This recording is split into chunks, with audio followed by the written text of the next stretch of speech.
Well, Ben Bernanke facing confirmation hearings for a second term on Capitol Hill. A loud critic of the Federal Reserve, Congressman Ron Paul, joins us now from Washington. First question to you, Congressman, and thank you for being here. Should Bernanke be confirmed? I think I can guess your answer. Yeah, he'll be confirmed, but I'm delighted with the discussion and the controversy because it calls attention to all Americans that the Federal Reserve is very, very important. It's controversial, and we ought to be studying and learning a lot more about it. People like to personalize things, and they've done this well with Bernanke, but you know, we could personalize it and put a lot of blame on Greenspan as well. But the subject is very, very important, but I do think when the votes are finally counted that he will be voted back in. But do you think he should be confirmed? I wouldn't vote for him, but there's probably not very many. I couldn't vote for anybody because I don't believe in the system.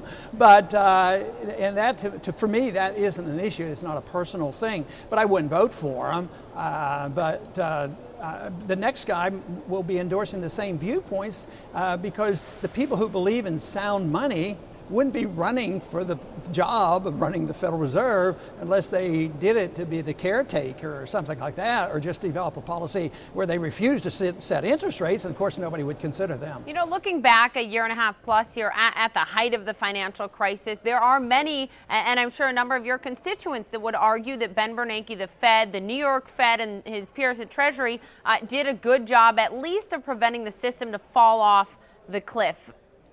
Given that, why the pushback now? Yeah, we're moving toward the cliff, and they slowed it up a little bit, but we're still moving toward the cliff.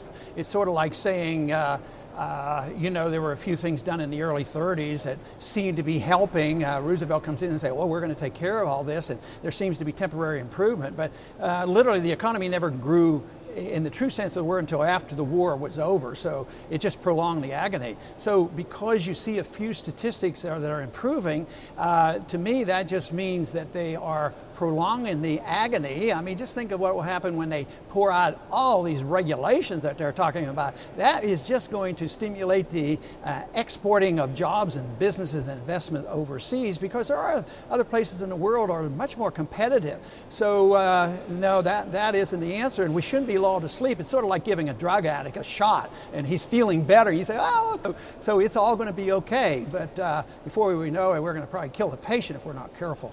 Kill the patient if we're not careful. It's an interesting point of view in terms of getting support. If, let's say, Bernanke was not confirmed, someone else would take his seat. You argue that wouldn't make a difference in policy, and wouldn't it be at least symbolically difficult for the American public to see at this critical time in terms of economic recovery the head of the Fed ousted?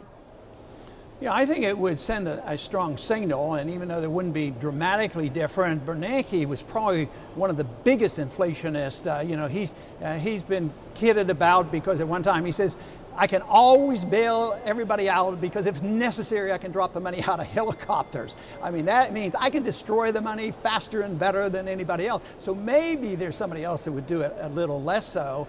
But because of the system, you know, being in place, and it's not going to go away anytime soon, you know, the people may be reassured for a little bit, but I think if he weren't reconfirmed, that would disturb the markets and the people maybe even a little bit more. Yeah, that's what many people are saying. All right, Congressman Paul, appreciate your time. Thanks for joining us today. Thank you.